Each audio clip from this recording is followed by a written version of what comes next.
Fora da Caixa. A análise dos factos que marcam a atualidade. Hoje é terça-feira, por isso mesmo recebemos aqui no Fora da Caixa José Maria Veiga. Hoje está connosco, não vai ser via WhatsApp, é sempre um gosto tê-lo aqui também connosco para esta leitura, para esta análise dos temas e assuntos que marcam a atualidade informativa no país e além fronteiras.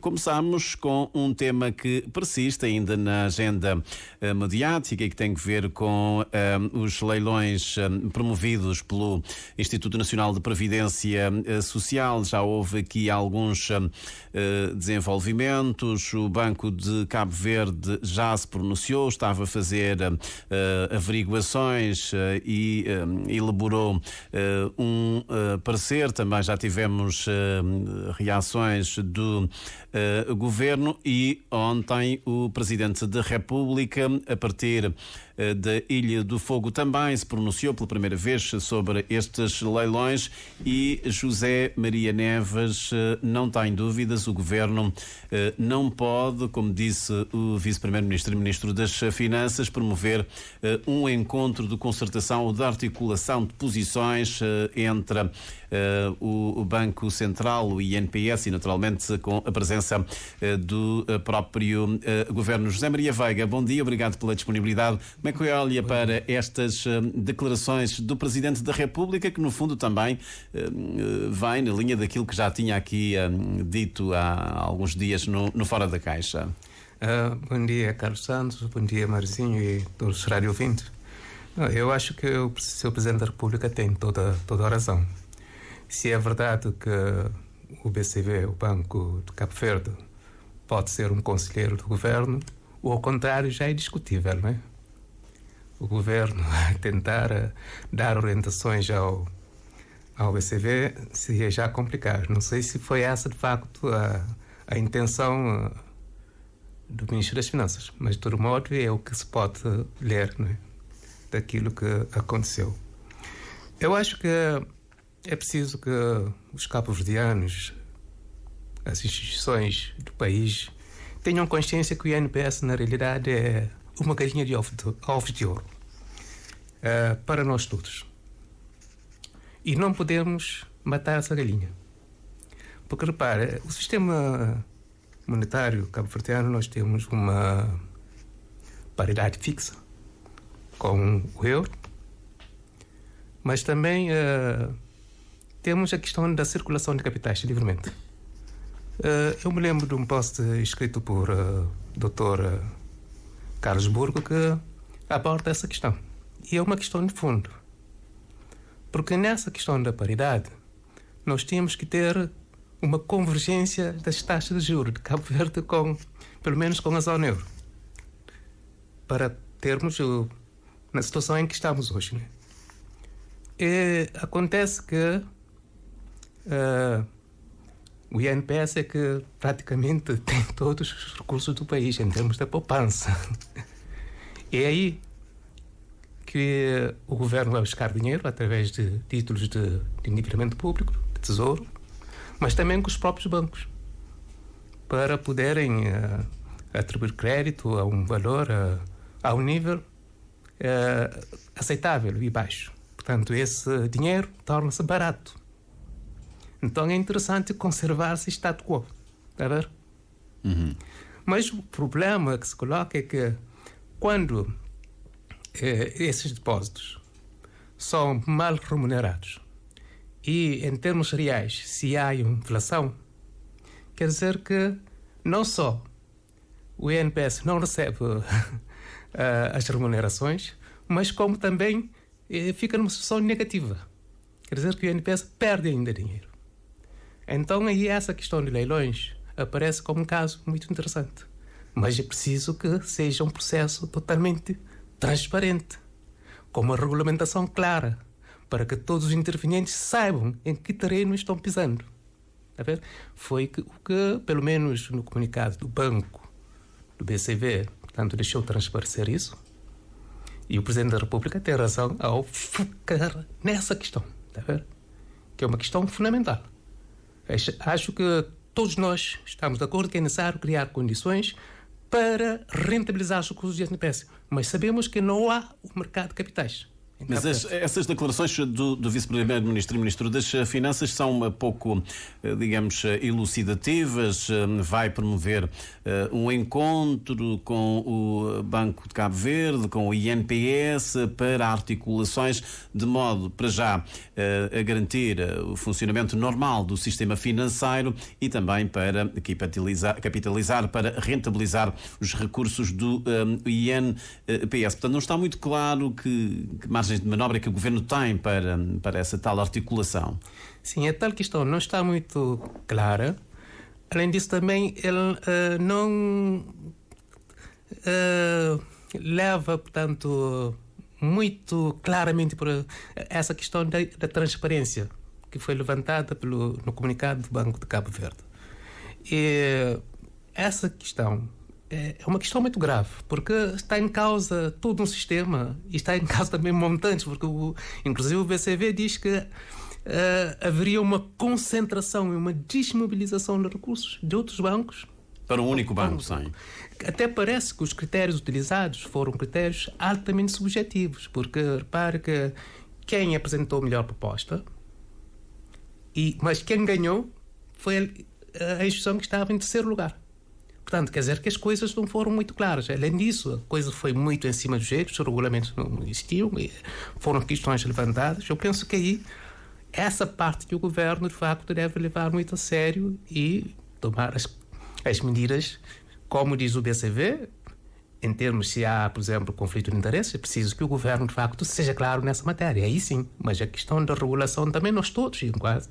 Embora eu acho que o ministro... Mas o INPS não pode promover estes leilões seguindo essas orientações, essas recomendações do Banco Central dentro das regras normais de funcionamento do sistema financeiro cabo-verdiano?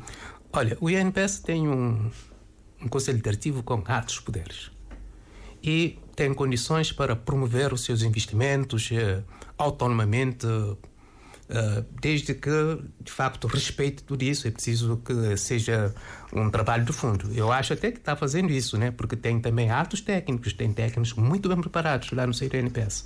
Eu acredito que fizeram um trabalho.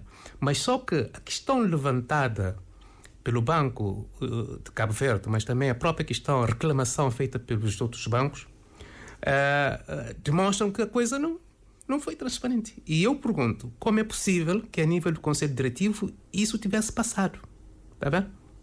Mas ninguém põe em causa essa questão de leilões. Eu acho que é uma coisa importante. Enquanto não tivermos, por exemplo, um mercado de capitais, é fundamental, portanto, havendo essa possibilidade, para permitir que o INPS possa, de facto, rentabilizar os seus recursos. Acha que o INPS deve aguardar pelas tais medidas macroprudenciais que o Banco de Cabo Verde diz estar nesta altura a preparar, ou querendo continuar com os leilões deve conformar-se aquilo que, digamos, são as normas, os regulamentos? Eu acho que o INPS deve esperar pelo Banco de Cabo Verde. Repare, eu, quando estive no INPS, quisemos, por exemplo, comprar as ações da Geocapital. Mas atenção que o Presidente da República diz que está à espera das medidas do Governo para, digamos, conformar tudo dentro da transparência e do rigor, que são princípios que devem nortear a atuação do INPS. Sim, dentro dessa questão da transparência, é importante, de facto, que o Governo pegue nisso e dê uma resposta, porque a própria sociedade cabo-verdiana está esperando essa resposta. Porque não é possível que numa instituição como o INPS, das mais poderosas do país em termos financeiros, não vejo outra instituição com essa capacidade. Mas, pelos vistos, o Governo não quer dar essas respostas depois deste tal encontro de concertação e de articulação com as duas partes. E aí está. Parece que as coisas vão ser combinadas. Portanto, o Governo vai combinar com o Banco de Cabo Verde, vai combinar com o INPS. Com o Banco de Cabo Verde não rima com a sua autonomia, não é? Claro que não rima. Vai combinar para depois dar uma resposta. Isso está inaceitável. É uma questão puramente inaceitável. E o Olavo Correia, que já foi, portanto, também governador do Banco de Cabo Verde, conhece isso muito bem. Mas é o que eu disse à partida. Inicialmente, ele sabe que o INPS é uma galinha de ovos de ouro. Mas o Ministro das Finanças diz que o Banco Central fez esse relatório, esse parecer a pedido do Governo. Portanto, como se o Governo tivesse encomendado essa, digamos, na sequência das averiguações e...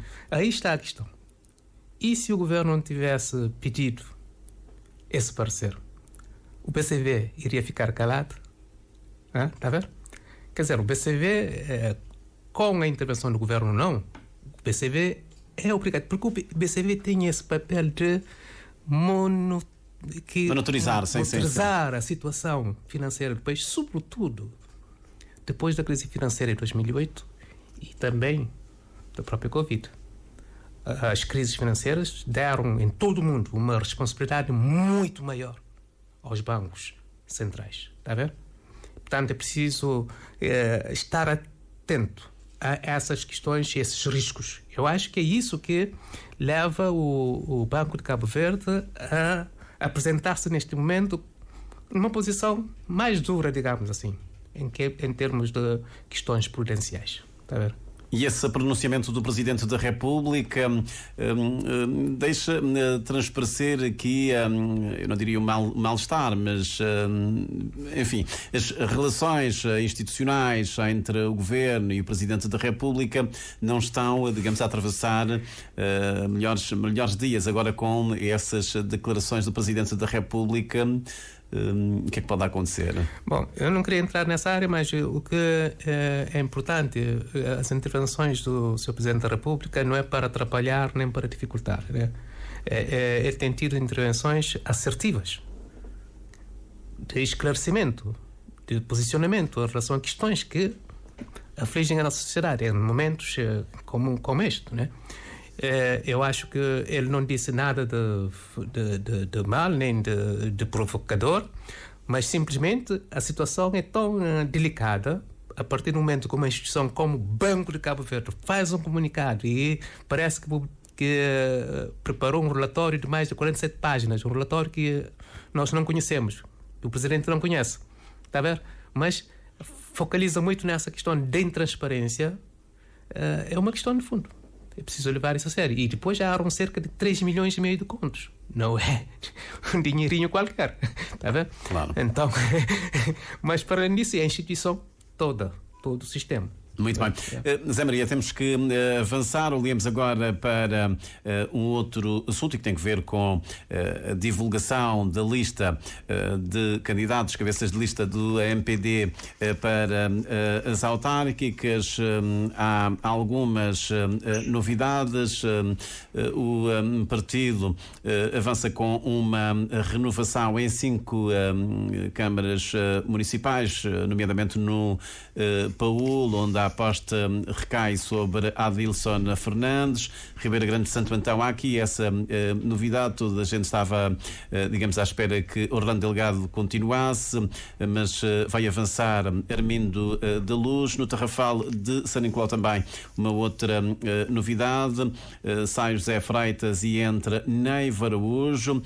Em Santa Catarina de Santiago, bom, a imprensa já tinha avançado, provavelmente já a Cira Monteiro não ia continuar, portanto entra Jacinto Horta, e em Santa Catarina do Fogo e Ivandro Monteiro. E a novidade das novidades é, se calhar não é?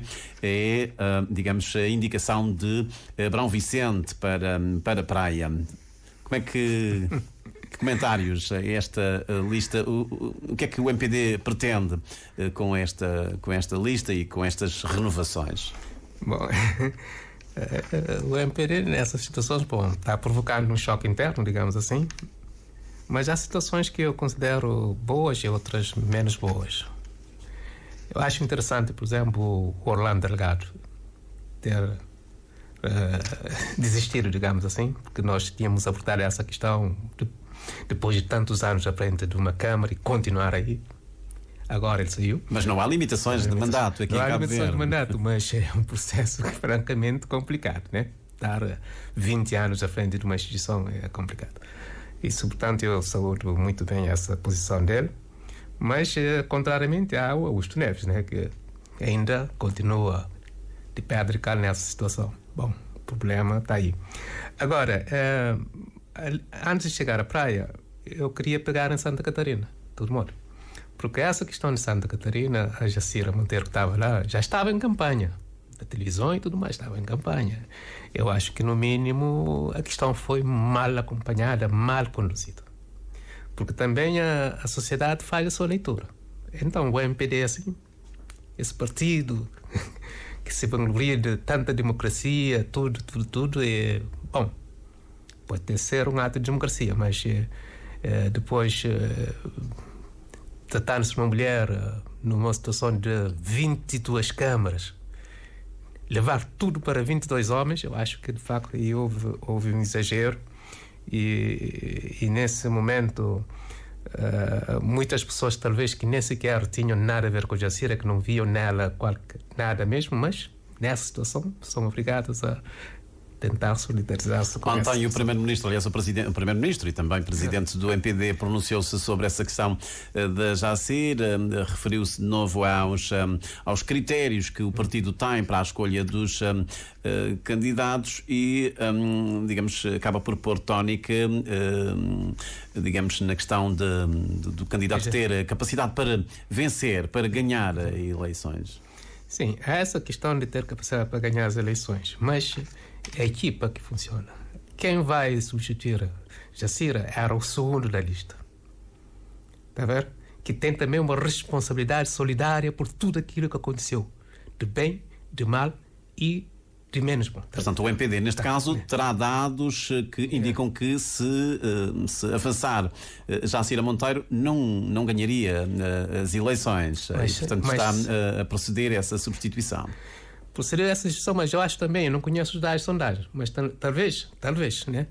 Talvez esses mesmos dados poderiam também estar a dar ao outro a mesma tendência. Talvez menos grave, mas a mesma situação. E a responsabilidade é solidária.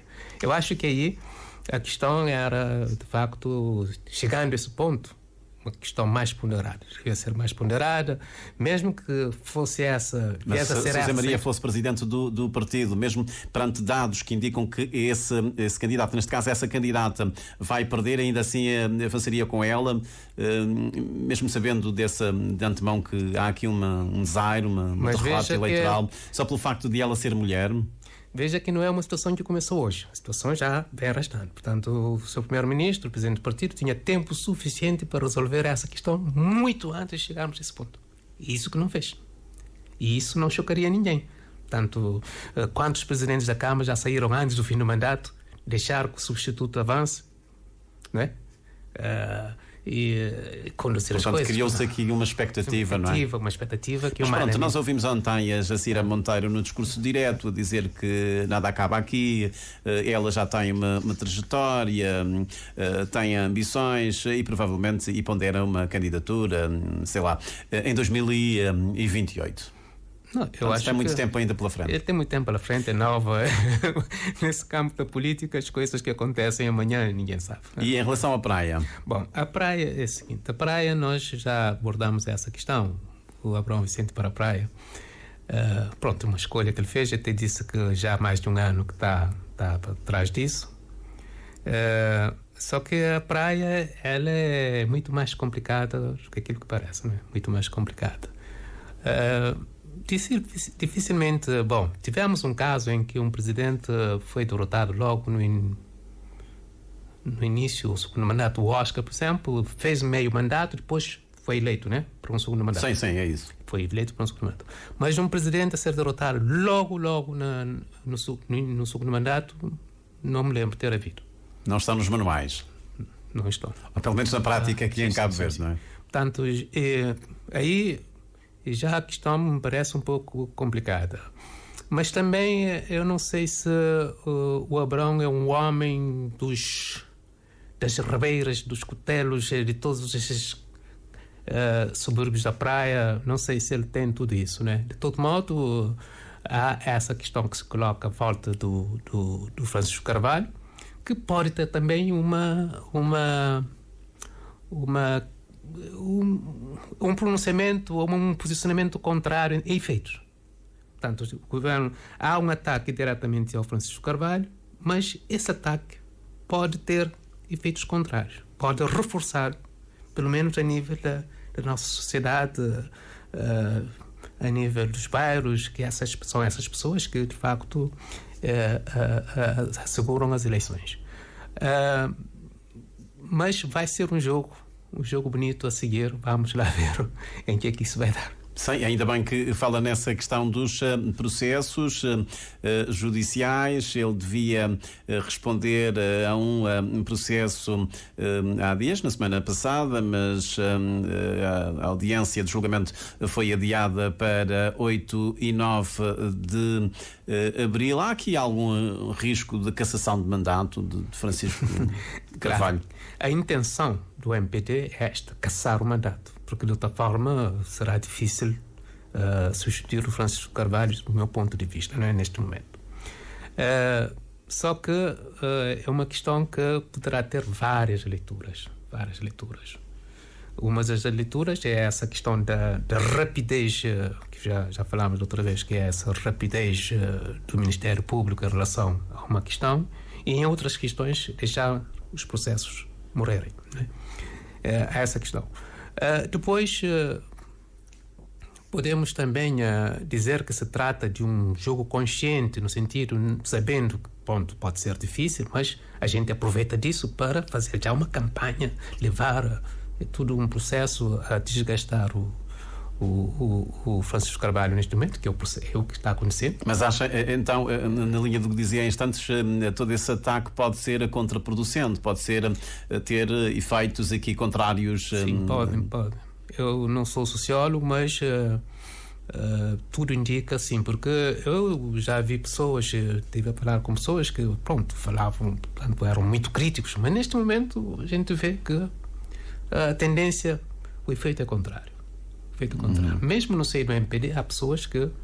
Sobretudo... Até porque o Francisco também tem feito um discurso nesse sentido, a chamar a atenção dos praenses por esse ataque, utilizando a expressão dele, por esse conluio entre várias instituições. Primeiro a dizer que foi sufocado financeiramente a autarquia e que a intenção, de toda essa estratégia é o MPD recuperar a Câmara Municipal da Praia, não nas urnas, mas na Secretaria. Esse discurso pode passar, essa narrativa?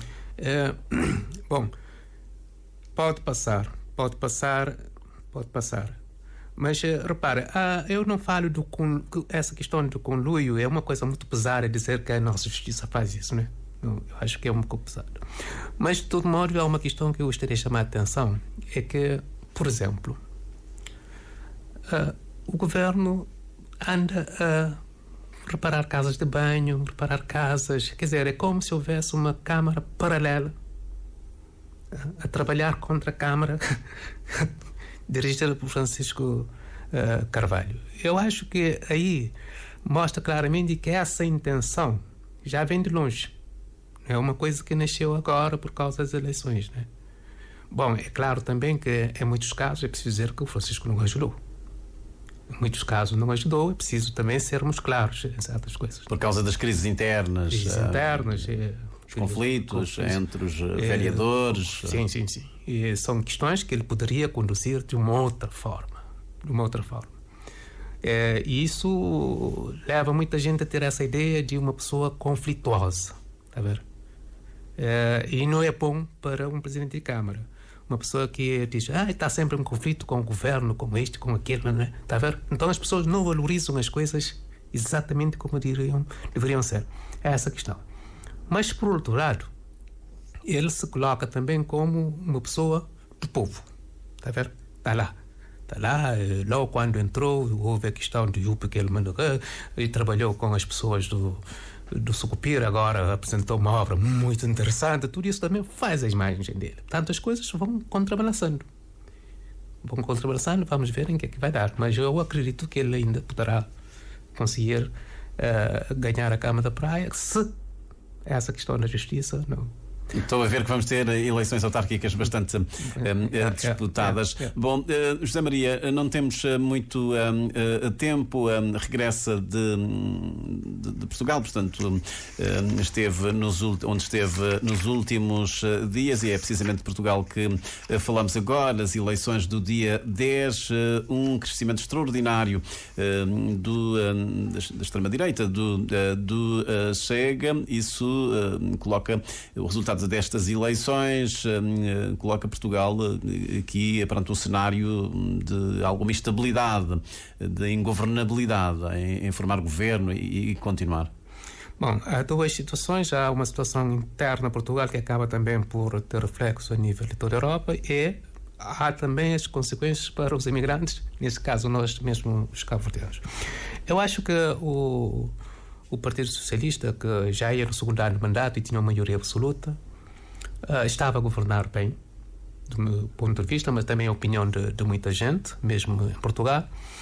E aconteceu aquela questão em que o Costa pediu demissão. O Ministério Público, por causa do parágrafo, acaba por deitar abaixo o governo. Até se fala de um golpe institucional,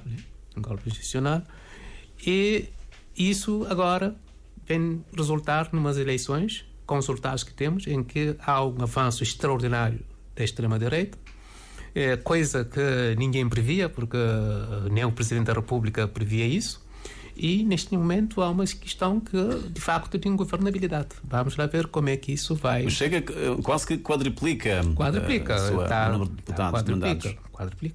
Quadriplica, e porque ele está explorando as fragilidades da sociedade.